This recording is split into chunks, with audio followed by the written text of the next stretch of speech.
सीधी pastor जी, जय सबको जय एमसी की। मैं जतिन बब्बर और आप देख रहे हैं मसीह परिवार चैनल। तो जैसे कि आप सब जानते हैं कि आज पास्टर अमृत संधू मिनिस्ट्री की ओर से शोभा यात्रा निकाली जा रही है। तो पास्टर जी हमारे साथ हैं, तो उनसे हम बातचीत करते हैं और जानते हैं कि वो क्रिसमस के उपलक्ष्य में जो शोभा यात्रा निकाली जा रही है वो क्या मैसेज देना चाहते हैं। Okay, hallelujah. सभी को जय एमसी की, क्रिसमस की सबको बहुत बहुत बधाई हो। पूरा क्रिसमस मंथ हम सेलिब्रेट कर रहे हैं, प्रभु के वचन को प्रचार कर रहे हैं और प्रभु के अद्भुत शांति को और अद्भुत कामों को देख रहे हैं। सबसे पहले शालोम शालोम, प्रभु की शांति आपके हृदय में राज्य करे। वो शांति जो प्रभु का आत्मा आपको देता है, केवल वो शांति केवल मन में ही नहीं कि आपको लग रहा है वो मुझे अच्छा फील हो रहा है, मुझे शांति सी फील हो रही है, पर आपके हालात दुखों और बीमारियों में, गरीबी में, बंधनों में है, आपकी लाइफ में, परिवार में प्रॉब्लम्स है, आपके जीवन में प्रॉब्लम्स में, आपके बिजनेस में, शारीरिक रूप में, मानसिक रूप में, पर आप कहें कि हाँ आज मुझे एक हल्की सी शांति फील हो रही। केवल वो शांति नहीं, प्रभु आपको सदा की शांति देता है। प्रभु ने कहा मैं तुम्हें वो शांति दूंगा जो संसार तुम्हें नहीं दे सकता। तो उसी आज बाइबल में लिखा है यीशु मसीह शांति का राजकुमार है। आज उसी शांति का हम प्रचार करने जा रहे हैं और बाइबल में लिखा है यीशु मसीह प्रेम करने वाला परमेश्वर है और हम उसी प्रेम का आज प्रचार करने जा रहे हैं कि परमेश्वर ने जगत से इतना प्रेम किया कि अपना इकलौता पुत्र प्रभु यीशु हमारे लिए दे दिया ताकि जो कोई इस पर विश्वास करे कभी नाश ना हो। हालेलुया। बाइबल में लिखा है यीशु मसीह का जन्म अनोखी रीति से हुआ, जब एक कुंवारी गर्भवती हुई और उसने एक पुत्र को जन्म दिया, उसका नाम यीशु रखा गया। मतलब परमेश्वर हमारे साथ उद्धार करता, छुड़ाने वाला, बचाने वाला। हालेलुया। तो मैं आपका स्वागत करता हूं आप सबका इस शोभा यात्रा में। आप भी शोभा यात्रा में जुड़ सकते हैं, आज लाइव जुड़ सकते हैं। हजारों की गिनतियों में लोग यहां पर आए हुए हैं और चर्च की शोभा यात्रा आप हमेशा जानते हैं कि देखने योग्य होती है और एक रिकॉर्ड ब्रेकिंग हर बार होती है। तो आप तैयार रहे इस शोभा यात्रा में शामिल होने के लिए। तो एक स्पेशल मैसेज मैं आपको बताना चाहता हूं कि यीशु मसीह किसी धर्म या जात को स्थापित करने के लिए नहीं, यीशु मसीह धार्मिकता को स्थापित करने के लिए आए हैं। मतलब एक मनुष्य का परमेश्वर के साथ मेल मिलाप करवाने के लिए आए हैं। आपको पता है दुनिया में बहुत से लोग दुखों में, बीमारियों में, आज पाप कितना बढ़ चुका है, व्यभिचार कितना बढ़ चुका है, नशे कितने बढ़ चुके हैं, गरीबी कितनी बढ़ चुकी है, लड़ाई झगड़े क्लेश भ्रष्टाचार कितना बढ़ चुका है, बुरे काम आप सब दुनिया में देख रहे हैं, न्यूज़ सुनते हैं कितने बढ़ चुके हैं। यीशु मसीह इस बुराई का अंत करने के लिए, शैतान के कामों का नाश करने के लिए इस जगत में आए। बाइबल में लिखा है इसलिए आए कि शैतान के कामों का नाश करे। हालेलुया। तो इसीलिए आपको पता है मसीह लोग हमेशा प्रार्थना करते, पूरे विश्व के लिए, पूरे देश के लिए, विदेशों के लिए, पूरे वर्ल्ड के लिए प्रार्थना करते ताकि शांति बने रहे और परमेश्वर के लोग परमेश्वर की कृपा को ग्रहण करें। तो आप भी यीशु मसीह को जाने, बाइबल पढ़ना शुरू करें। ये परमेश्वर का वचन ऐसा सामर्थ्य हथियार है जो आपकी ज़िंदगी में सारे दुखों को हरा सकता है आपकी ज़िंदगियों में। तो बाइबल को पढ़ना शुरू करें, चर्च आना शुरू करें, प्रार्थना करना शुरू करें प्रभु यीशु के नाम में। आप देखेंगे वो शांति जो वो आनंद जो आज आप शोभा यात्रा में देखने वाले हैं वो आपकी ज़िंदगियों में होगा।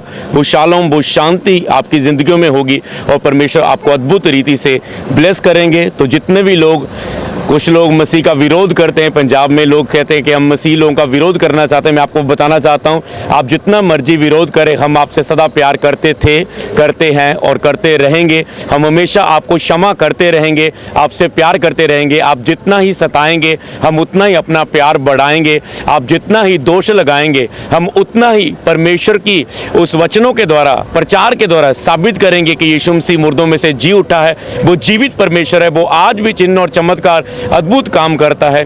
हम बुराई का सामना बुराई से नहीं करते, लेकिन भलाई से बुराई को जीत लो। तो मसीह लोगों की भलाई जब दुनिया भी देखती है कि लोग, दुनिया को आज पता है जब लोग बुरा करते हैं उनके खिलाफत होते हैं, पर मसीह लोग उन्हें क्षमा करते हैं और प्रेम का ही संदेश देते हैं। ये उनके लिए एक बहुत बड़ी हार होती है, क्योंकि लिखा है प्रेम से तुम बुराई को जीत लोगे। हालेलुया। तो इसलिए इसी प्रेम का संदेश आज हम लेके जा रहे हैं। तो आप भी जुड़े, प्रभु आपको आशीष करे। और कुछ पास्टर जी, जैसे आपने बोला कि विरोध भी लोग करते हैं, पिछले कुछ समय से काफ़ी विरोध हो रहा है मसीहत का, कुछ पास्टर्स के पुतले जलाए जा रहे हैं, उसके बारे में आपका क्या कहना है कि इसी महीने के आसपास ही ये कुछ सब कुछ होता है, इसके बारे में क्या कहना है? जब परमेश्वर के नाम में जब दुनिया बच रही है, जब लोग शैतान के हाथ से छुड़ाए जा रहे हैं, हम बाइबल दो ताकतों को मानती है, एक परमेश्वर की ताकत है दुनिया पर, एक शैतान की ताकत। अगर बुरा दुनिया में हो रहा है वो परमेश्वर नहीं करता, वो एक दुष्ट की शक्ति है, जिसे शैतान बोलते हैं। उसे अलग अलग तरह का दुनिया में नाम दिया जाता है। तो वो एक पाप की ताकत है, एक शैतान की ताकत है जो दुनिया में विरोध करती है। जब लोग कोई नशा छोड़ेगा, कोई व्यक्ति चर्च में आके व्यभिचार छोड़ेगा, किसी का बांझपन का बंधन टूटेगा, उसे बच्चे की आशीष मिलती है, जब कोई बीमारी की आत्मा किसी को छोड़ के जाएगी और लोग चंगे होंगे, तो शैतान जलता है इस बात से, और वो लोगों का उपयोग करता है विरोध करने के लिए कि उस काम को रोका जाए। पर शैतान ये नहीं जानता कि हमेशा उसने यीशु मसीह को भी रोकने की कोशिश की कि यीशु मसीह का विरोध किया जाए, उसे क्रूस पर लटकाने के लिए लोगों को भरमाया जाए और उसे क्रूस पर लटका के मार दिया गया। शैतान हंस रहा था कि मैंने जीत पा ली। उसे ये नहीं पता था यीशु मसीह का खुद आना और अपनी जान को देना पहले से ही तय था। यीशु ने कहा था कोई मेरा प्राण ले नहीं सकता, मुझे उसे देने का और वापस लेने का अधिकार मेरे पास है। तो इसलिए यीशु मसीह तीसरे दिन बाद मुर्दों में से जी उठे और शैतान की उस समय एक बड़ी हार हुई। आज भी मसीह लोगों से हमेशा शैतान हारता है, क्योंकि हमारा यीशु मसीह विजेता है, वो जीत उसने पाई है और मौत को उसने हराया है। इसलिए शैतान का काम है, बस शैतान उसका विरोध करने के लिए ये काम करेगा, और ये विरोध आपके वचन को वहाँ पहुँचा देता है। यहाँ चर्च के बारे में कभी लोगों ने नहीं सुना, उस चैनल्स में, उस मीडिया में जिन्होंने कभी चर्च के बारे में नहीं सुना होता कि क्या हो रहा है चर्चों में, तो ये विरोध भी अगर करते हैं तो वहाँ भी परमेश्वर का वचन पहुँच जाता है। जब वो आके हमारे चैनल्स को खोलते हैं, अमृत संधू मिनिस्ट्री, अंकुर मिनिस्ट्री, ऐसे हमारे क्रिश्चियन जो मसीह चैनल्स हैं, उनको जब खोलते हैं उनको देखते हैं कि ऐसा इनमें कुछ नहीं है, कोई धर्म परिवर्तन की बात नहीं है, कोई पैसे दे के धर्म परिवर्तन नहीं है, कोई सब कुछ रियल है। जब उस सच्चाई को देखते हैं तो ये भी परमेश्वर का ही काम होता है। तो प्रभु उनको भी आई लव यू, हम उनसे भी प्यार करते हैं जो लोग विरोध करते हैं। गॉड ब्लेस यू, प्रभु आशीष करे। इतने हजारों की तादाद में यहाँ पे लोग आए हुए हैं, ये भी बोला जाता है कि कन्वर्जन के लिए पैसे दिए जाते हैं, और ये भी बोला जाता है कि लोगों को पैसे देके बुलाया जाता है। इतनी भीड़ तो आज भीड़ केवल यहाँ नहीं,